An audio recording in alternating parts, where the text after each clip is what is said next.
Your thought is what creates. Your thought or focus is what activates the vibration that law of attraction responds to. Your emotions do not create.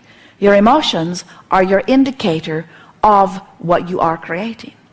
And so, as you decide that your emotions are your best friend, and you begin to say, today, no matter where I'm going, no matter what I'm doing, no matter who I'm doing it with, it is my dominant intent to look for things that feel good when I see them. You did not say as you came forth into your physical experience, I'll go forth and I'll find the problems and I'll push them away.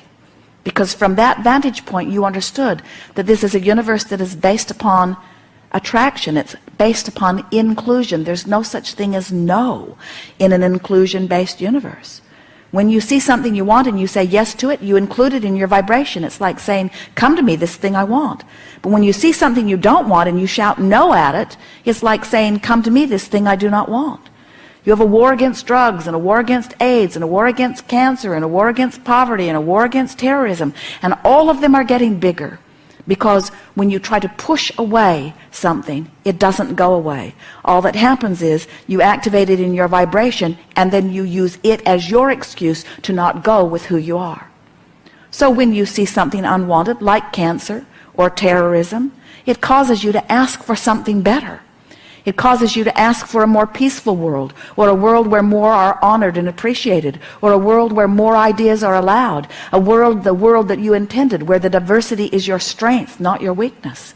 And so as you ask for that, and then you continue to push against the opposite of it, you don't let yourself have that, you see.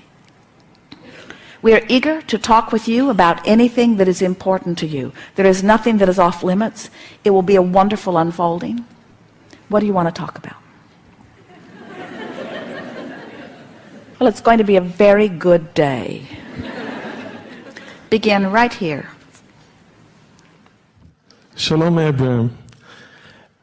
First of all, I would like to appreciate my deepest appreciation for Jerry and you for having the courage, the sensitivity, and the openness, and for the desiring and allowing of Abraham process. I see you both as one of the greatest teachers of well-being for the humankind. So thank you first for that.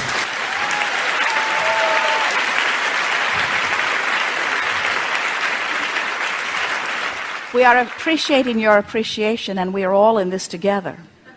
Yes, and you are the evoker of the expansion of this message. Do you get that? Do you know if it were not for the life that you are living and the questions that you are asking, that this expansion and clarity could not be?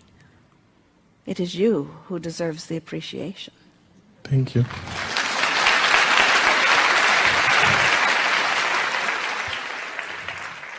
What I wanted to ask is regarding relationships. Jerry talks about one of the CDs regarding like attracts like, and something that we know that calls that opposite attracts. And you've mentioned that this is the subject that concerns harmony and not intentions. And I wanted a little, maybe if you can expand some words about this. What is the difference between the two? Well, if we were entering into a relationship with another, our marriage vows would say, I like you pretty good, let's see how it goes.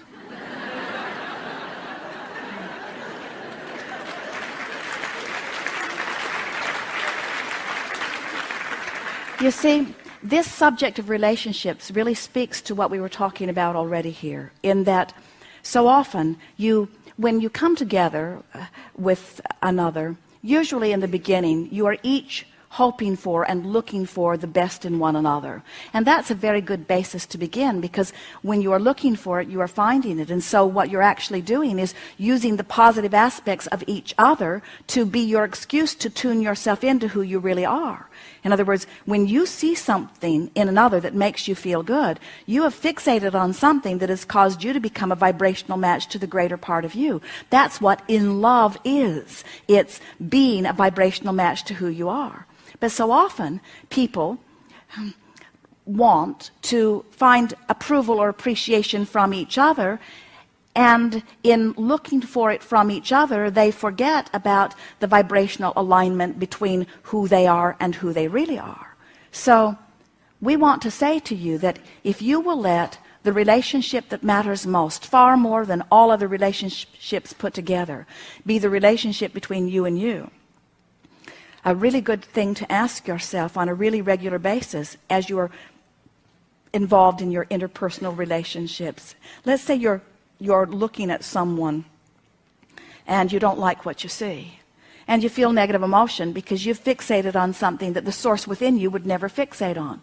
Source within you is a lover. And when you see something that you are not loving, you're using that as your excuse to separate yourself from who you really are, and you're blaming that person. If you didn't have that, I'd feel better. And we say, that's probably true. If you were observing something that made you feel good, then it would be easy for you to be a vibrational match. But don't ask others to stand on their head so that you can tune into who you are. Tune into who you are. Let your feelings be unhurtable. Be a vibrational match to who you are, and then be the lover that you truly are, you see. So there are two things that we would say on a regular basis in our quest for relationships of all kinds. The first is we would begin practicing when we feel positive emotion. We would say, what is it that I'm focused upon within you that I'm using as my excuse to tune into who I really am? Such a good statement. If we're feeling negative emotion, we would say, what is it that I'm focused upon in you that I'm using as my excuse to not be who I really am? Feel the power in that. If you say, your behavior makes me feel bad, you're totally disempowered. But if you say, what is it that I'm seeing in you? I could see other things because you are a multidimensional being with many aspects. But what is it that I'm seeing in you that has me separated because I'm not seeing you as the source within me is seeing you? The other statement is just that. Anytime you feel negative emotion, stop and say, I wonder how the source within me sees you. And if you're feeling negative emotion, you can know the source within you is seeing it differently, because negative emotion is your indicator that you're looking at something differently from who you really are. And it always means you've stepped back from who you are. It always means you're not up to speed with who you are. It always means you're not seeing this world in this moment through the eyes of source. You're instead seeing it through some disconnected, dependent vantage point where I need you to be different so that I can feel better. You are very hard on each other. You are very hard on each other as you need others to behave in certain ways. But when you let the relationship of all relationships be your relationship with your inner being, with the source within you, you tend to that first by practicing it all of the time. And before you know it, you'll be so tuned in, tapped in, turned on that you will see only positive aspects in others. We're visiting with a woman one day. She was discussing her ex-husband, who she had nothing good to say about. And we were encouraging her to have something good to say about him. In fact, we were encouraging that she begin making a list of positive aspects about him. And she said, oh, Abraham, I don't want to get back together with him. I don't even want to have lunch with him.